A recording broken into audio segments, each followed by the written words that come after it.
O silêncio que precede as grandes crises costuma ser enganoso. No Brasil, o que começou como uma oscilação comum no câmbio transformou-se em um tremor, que sacode as estruturas da Faria Lima e atinge em cheio os lares de milhões de brasileiros. O Credit Default Swap, o termômetro do risco país, disparou, enquanto o Ibovespa luta para manter patamares psicológicos cruciais. Não estamos falando apenas de números em uma tela. É o prenúncio de um ajuste severo. O mercado imobiliário, antes aquecido, agora observa a retração da liquidez, enquanto a curva de juros futura projeta um cenário de incertezas.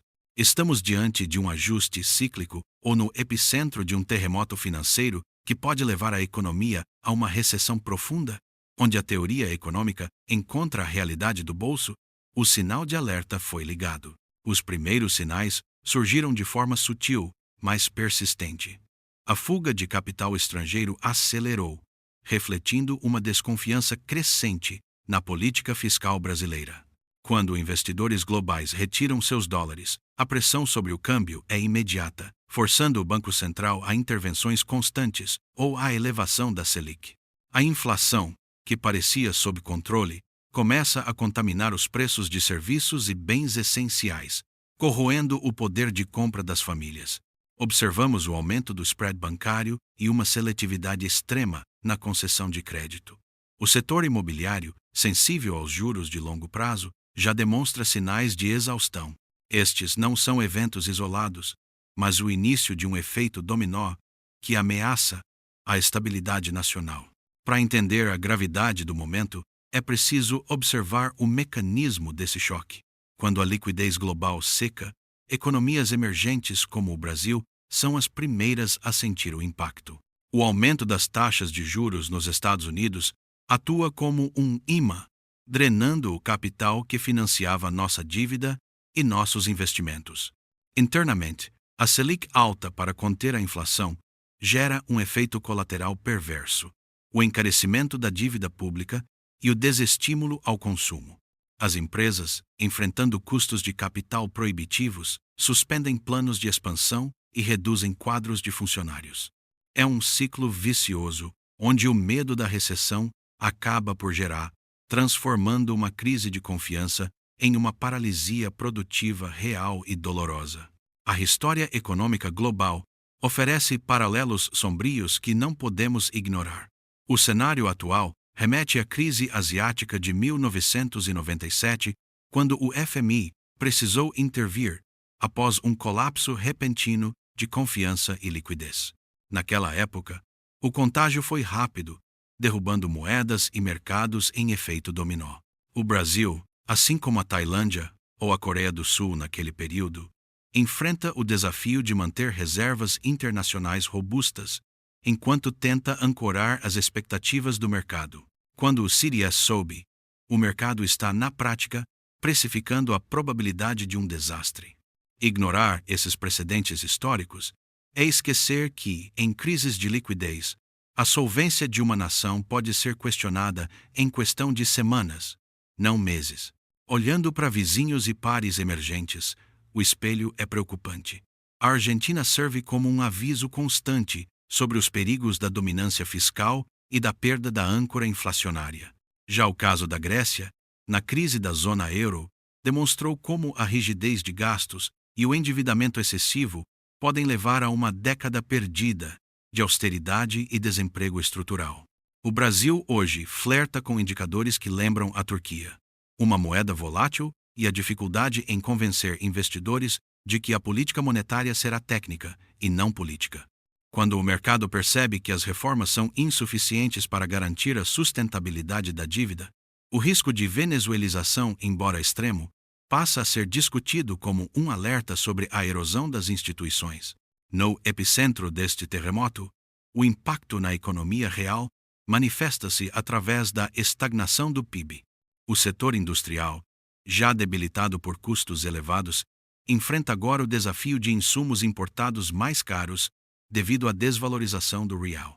O consumo das famílias, motor principal do crescimento, trava diante do endividamento recorde e da erosão da renda. O desemprego, que vinha em queda, começa a dar sinais de reversão à medida que o varejo e os serviços sentem a retração da demanda. Não se trata de uma crise teórica, mas de galpões vazios e prateleiras com preços remarcados diariamente, refletindo a perda de tração de uma nação que luta para não retroceder. A resposta do governo e do Banco Central assemelha-se a um equilibrismo em corda bamba durante uma tempestade. De um lado, o Banco Central utiliza a Selic como uma barreira de contenção, elevando o custo do dinheiro para frear a inflação e evitar a desidratação das reservas. De outro, o governo enfrenta o dilema fiscal, a necessidade de manter programas sociais versus a pressão pelo cumprimento de metas de déficit. Se o governo gasta demais, o prêmio de risco sobe. Se corta demais, a economia esfria ainda mais. Essa tensão constante gera um ambiente de incerteza onde o investidor hesita, aguardando sinais claros de que o país não sacrificará a solvência por um crescimento artificial de curto prazo. A liquidez, o sangue que corre pelas veias do sistema financeiro, começa a secar nos canais mais sensíveis. Pequenas e médias empresas enfrentam agora um cenário de credit crunch, onde as linhas de financiamento desaparecem ou tornam-se proibitivas. Sem capital de giro, o risco de insolvência aumenta, gerando um efeito cascata que atinge fornecedores e funcionários. O mercado de capitais também sente o golpe. As ofertas públicas de ações, IPOs, cessam e as debentures passam a exigir retornos altíssimos para compensar o risco de crédito. Este fenômeno de drenagem é o que transforma uma crise técnica em uma recessão profunda, pois interrompe o fluxo básico de pagamentos que sustenta a atividade econômica diária. O mercado imobiliário, tradicional porto seguro da classe média, começa a exibir fissuras preocupantes. Com as taxas de financiamento em patamares de 2 dígitos, o sonho da casa própria é adiado para milhões, provocando o aumento de distratos e a queda abrupta nos lançamentos. Grandes incorporadoras, pressionadas pelo custo da dívida e estoques parados, são forçadas a queimar caixa, afetando a construção civil, um dos maiores empregadores do país. O valor dos ativos, antes inflado pela liquidez abundante, agora passa por uma correção dolorosa. Para o investidor comum, o imóvel deixa de ser uma garantia de rentabilidade real e passa a representar um ativo de baixa liquidez em um cenário de juros reais elevados. No âmbito pessoal, o terremoto manifesta-se no custo de vida e na insegurança ocupacional. A inflação de alimentos e energia força as famílias a reconfigurarem seus hábitos de forma drástica. O fenômeno da reduflação, onde as embalagens diminuem, mas os preços sobem, torna-se a norma nos supermercados. Para quem possui dívidas vinculadas a taxas variáveis ou cheque especial, os juros compostos transformam-se em uma armadilha de insolvência. O impacto psicológico de ver o poder de compra derreter gera um pessimismo que trava a economia. O consumidor, com medo do futuro, corta o não essencial, o que reduz o faturamento do comércio e acelera as demissões no setor privado. Neste cenário de instabilidade, a estratégia de sobrevivência individual passa obrigatoriamente pela preservação de capital. A primeira regra é a liquidez. Em tempos de incerteza, ter reservas de fácil resgate é mais crucial do que buscar rentabilidades agressivas no risco. Para o brasileiro médio, isso significa evitar o endividamento no cartão de crédito e cheque especial, cujas taxas acompanham a subida da Selic de forma amplificada. A diversificação torna-se essencial através de ativos que protejam contra a inflação, como o Tesouro IPCA+, ou fundos com exposição a moedas fortes. Compreender que o ciclo econômico mudou é o primeiro passo para não ser atropelado, ajustando o padrão de consumo antes que a necessidade o force de maneira traumática. A proteção do patrimônio também exige uma análise fria sobre o risco Brasil. Em crises sistêmicas, a correlação entre ativos nacionais aumenta. Quando o mercado cai, quase tudo cai junto. Por isso, a dolarização de parte da carteira não é mais especulação, mas um seguro contra a desvalorização cambial extrema, comum em países que perderam o controle das contas públicas.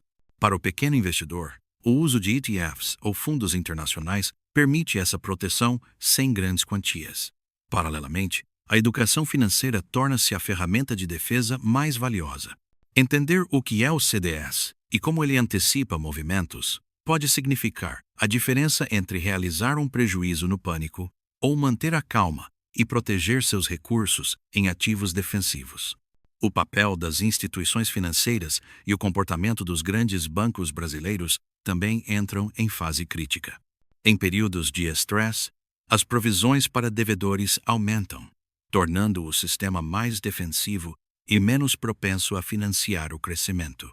Esse movimento de contração atinge em cheio as famílias de baixa renda e microempreendedores, os primeiros a perder acesso ao capital de giro. Enquanto grandes investidores buscam refúgio em títulos públicos de curto prazo, o cidadão comum vê os juros de empréstimos atingirem níveis proibitivos.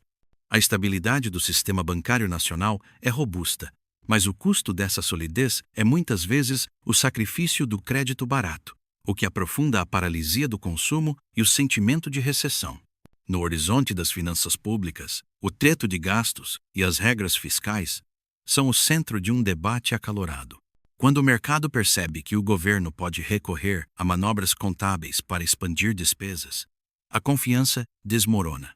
Esse ceticismo reflete-se imediatamente nos juros de longo prazo, que realmente balizam os investimentos em infraestrutura e indústria.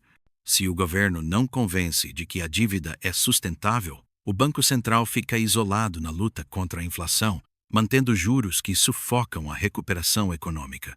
A história brasileira é rica em lições sobre como o populismo fiscal, embora sedutor no curto prazo, cobra um preço amargo na forma de estagnação e carestia, afetando justamente os mais vulneráveis.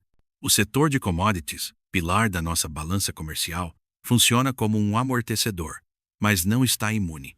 Quando o cenário global aponta para uma recessão, a demanda por ferro, soja e petróleo arrefece, reduzindo os preços internacionais. Para o Brasil, isso significa menos dólares entrando, o que agrava a desvalorização do real e pressiona a inflação interna. O agronegócio, embora produtivo, enfrenta o encarecimento drástico dos insumos e do financiamento da safra. Se o motor das exportações perde potência junto com o travamento do mercado interno, o país perde sua última linha de defesa contra o déficit. A dependência excessiva de produtos primários revela nossa fragilidade. Ficamos à mercê de decisões em Pequim ou Washington, enquanto nossa indústria murcha sob o peso dos juros. Diante deste tabuleiro, o papel do investidor e do cidadão comum é o de um observador atento. Não se trata de prever o futuro com precisão, mas de estar preparado para os cenários prováveis. O terremoto financeiro que o Brasil enfrenta é um lembrete severo de que a economia é cíclica e que a negligência com os fundamentos fiscais sempre cobra seu preço. Ao observar indicadores como a curva de juros e o fluxo cambial, o brasileiro pode antecipar movimentos e proteger seu sustento. A resiliência econômica individual não nasce da sorte, mas do planejamento e da adaptação. A mensagem final é de cautela pragmática. Embora crises sejam dolorosas, elas também limpam excessos, desde que as lições do passado, de 1997 a 2015, sejam finalmente assimiladas. Ao olharmos para o futuro, o Brasil encontra-se em uma encruzilhada histórica. O caminho para a estabilidade exige mais do que ajustes técnicos. Demanda um compromisso inegociável com a responsabilidade fiscal e a produtividade. As lições deixadas por esse tremor devem servir como alicerce para uma economia mais madura, menos dependente de voos de galinha e focada em crescimento sustentável. Para você, espectador, o conhecimento econômico deixa de ser um luxo para se tornar uma ferramenta de sobrevivência. Embora o horizonte ainda apresente nuvens carregadas de recessão, a história mostra que as nações que enfrentam suas fragilidades com transparência emergem mais fortes. O desafio está posto: transformar o medo da crise na coragem necessária para as reformas adiadas. No encerramento deste diagnóstico, fica o entendimento de que a economia não é feita apenas de gráficos, mas de decisões humanas e suas consequências. O terremoto financeiro descrito é o resultado de uma pressão tectônica acumulada entre necessidades sociais e realidades matemáticas. Para o brasileiro, a palavra de ordem é vigilância. Acompanhar os juros, a saúde das contas públicas e os sinais globais não é mais tarefa para especialistas, mas um dever de quem deseja proteger sua família e patrimônio. A recessão pode ser um prenúncio, mas não é um destino inevitável se houver pragmatismo para reconhecer erros e agilidade para corrigir a rota. O Brasil já superou abalos profundos antes. A questão é o quanto estamos dispostos a aprender para que o próximo tremor não nos pegue desprotegidos. Para navegar neste mar revolto, é fundamental monitorar os indicadores que servem como bússola econômica. O CDS de 5 anos indica a percepção de risco de calote. Quanto mais alto, mais caro o financiamento do país. A curva de juros DI revela o que os grandes investidores esperam para a Selic, influenciando diretamente o custo do seu crédito e a rentabilidade do seu tesouro direto. Fique atento também à liquidez. Quando volumes de negociação caem e resgates em fundos aumentam, a volatilidade dispara. O acompanhamento do câmbio ajuda a entender se a inflação será pressionada por importados. Conhecer esses dados remove o véu do mistério sobre as notícias e permite que você tome decisões baseadas em evidências, fugindo do pânico coletivo das redes sociais. Chegamos ao fim desta análise com uma certeza: a economia brasileira está em constante provação, mas a informação é o único ativo que não sofre depreciação. O terremoto financeiro que discutimos hoje é um alerta para que a complacência seja substituída pela preparação. Não permita que o ruído político mascare os sinais claros dos indicadores econômicos. Ao entender o mecanismo dos juros, a importância da responsabilidade fiscal e o impacto das crises globais, você deixa de ser uma vítima das circunstâncias para se tornar um agente consciente. A história do Brasil é escrita nos momentos de crise, e a sua história financeira depende da sua capacidade de manter a calma enquanto o mercado oscila. Proteja seu capital, diversifique seus riscos e busque o conhecimento que liberta. O futuro exige cautela, mas também oferece oportunidades para quem sabe ler os sinais.